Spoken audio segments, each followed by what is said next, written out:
อไอโอดีนกินเกลือไอโอดีนกินเกลือไอโอดีนทุกคนได้ยินละบ่ได้ยินแล้วได้ยินแล้ว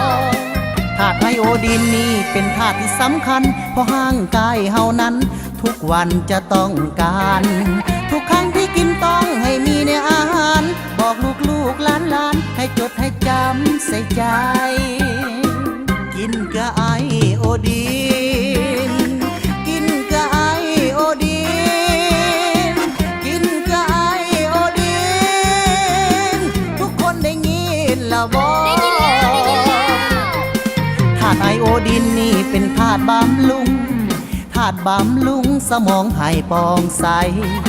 ลูกหลานลาวที่กำลังเติบใหญ่จะเรียนเก่งเสียงใดสลาดเสลียวทุกค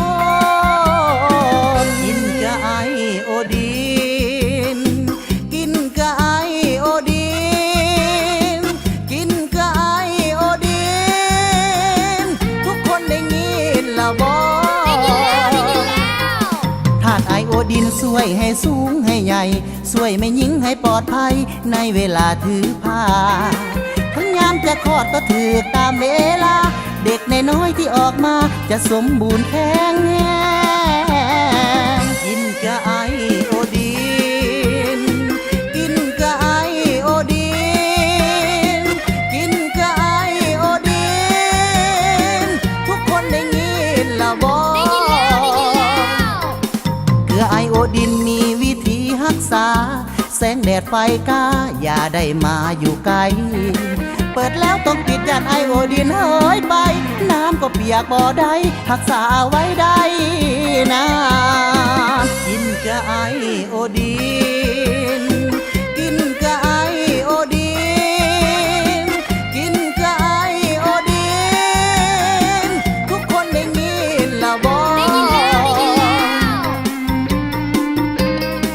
เพื่อหลีกเลี่ยงพยาธิขาดธาตุไอโอดีนทุกเทื่อที่ปรุงแต่งอาหารต้องใส่เกลือไอโอดีนเท่านั้น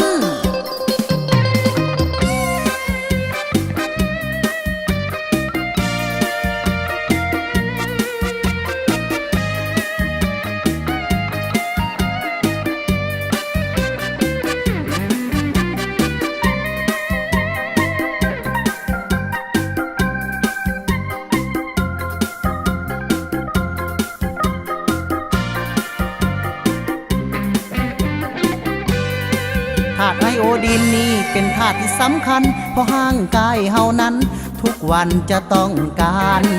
ทุกครั้งที่กินต้องให้มีในอาหารบอกลูกหลานให้จดให้จำใส่ใจ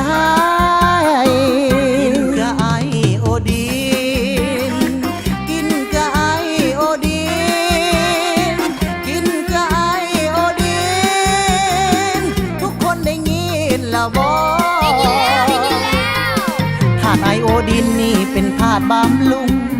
ธาตุบำรุงสมองให้ปองใสลูกหลานลาวที่กำลังเติบใหญ่จะเรียนเก่งเสียงใดสลาดเสลียวทุกคนกินเกลือไอโอดีนกินเกลือไอโอดีนกินเกลือไอโอดี